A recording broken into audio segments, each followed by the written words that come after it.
Hay dictamen favorable para que finalmente el Contralor General de la República, Enrique García, sea sometido a juicio político. Esto va a arrancar obviamente en la Cámara de Diputados. Ricardo tiene más datos porque mañana hay sesión extra precisamente en Cámara Baja, donde van a analizar este asunto. ¿De qué es lo que se le acusa al Contralor? Nos preguntamos. Ricardo, adelante. Hola Jorge, ¿qué tal? Muy buenas tardes. Y por unanimidad se aceptó el libelo acusatorio presentado por 23 diputados colorados en contra del Contralor Enrique García, que se sustenta básicamente en 5 puntos.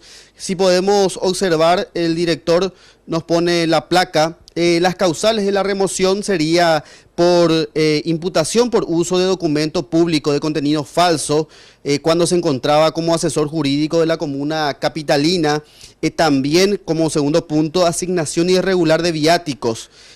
Cuando viajó a la ciudad de Madrid se le otorgó un viático por 10 días, sin embargo solamente estuvo 4 días.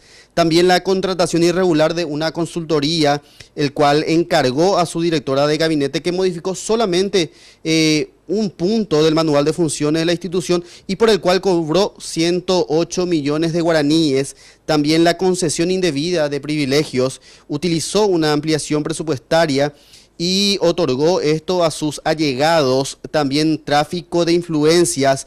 Esto se sustenta en los audios filtrados entre el exsecretario del Jurado de Enjuiciamiento de Magistrados, Raúl Fernández Ligman, y el senador Adolfo Ferreiro, supuestamente para evitar una imputación en su contra. Compartimos ahora lo que decía Ramón Romero Roa, diputado, miembro de Asuntos Constitucionales de la Cámara de Diputados, justamente sobre el dictamen que hoy otorgaron para iniciar este juicio. La comisión ya tiene emitido su dictamen. Eso significa de que tenemos los argumentos necesarios para argumentar en el Pleno la petición de que la mayoría calificada pueda aprobar el juicio político y nominar los fiscales acusadores. Consultados los diputados colorados si es que contarían con los votos para respaldar este juicio político, ellos sostienen de que una mayoría de sus colegas estaría acompañando esta acción para enjuiciar a García. De los 45 diputados de la ANR, según lo que dicen ellos, se sumarían 4 liberales, entre ellos Ramona Mendoza, Héctor Lesme, María Carísimo, Gustavo Cardoso, 2 del Encuentro Nacional y la diputada independiente Olga Ferreira. Compartimos la nota que tenemos con Pedro Aliana, presidente de la Cámara de Diputados. Sí, yo tengo entendido que hay números sobrados para llevar adelante. ¿Cuánto se maneja? Sí. No, creo que hay números sobrados. No quiero dar pero estamos un poco más de 55 y creo que van a haber varios ausentes que están de viaje. Para nosotros es urgente y pondremos a consideración del Pleno y vamos a ver si hay los números suficientes. ¿Cuántos liberales estarían acompañando, diputado? No sé cuántos en total, ¿verdad? Pero hay bastantes que quieren, hay bastantes diputados liberales que quieren acompañar. Por su parte, los diputados liberales afines al efrainismo sostienen de que este es un plan para colocar a un colorado al frente de la Contraloría y evitar futuras auditorías a entes públicos. El actual subcontralor, Camilo Benítez, es considerado un hombre de confianza de Hugo Velázquez, diputado y candidato a vicepresidente de la República. Escuchemos la nota que tenemos con Celso Kennedy, diputado del PLRA, y Ábalos Mariño, también diputado del mismo partido.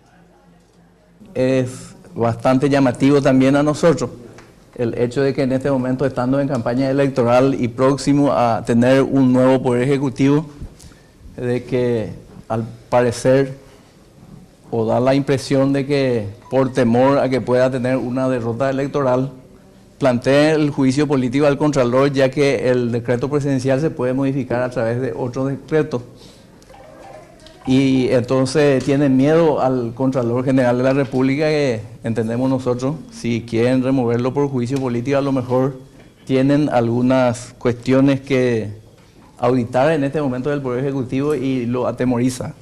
Vamos a estar conversando. 12 votos de los 28. No. Yo creo que estamos por los 20, 21 de los que quedamos. El objetivo principal es llevarle al subcontralor y un copamiento de todas las instituciones. Para mañana, día miércoles, a las 10 de la mañana está previsto la sesión extraordinaria con 2 puntos dentro del orden del día. El primer punto, cito, sería el juicio político al Contralor y en el segundo orden un pedido de desafuero.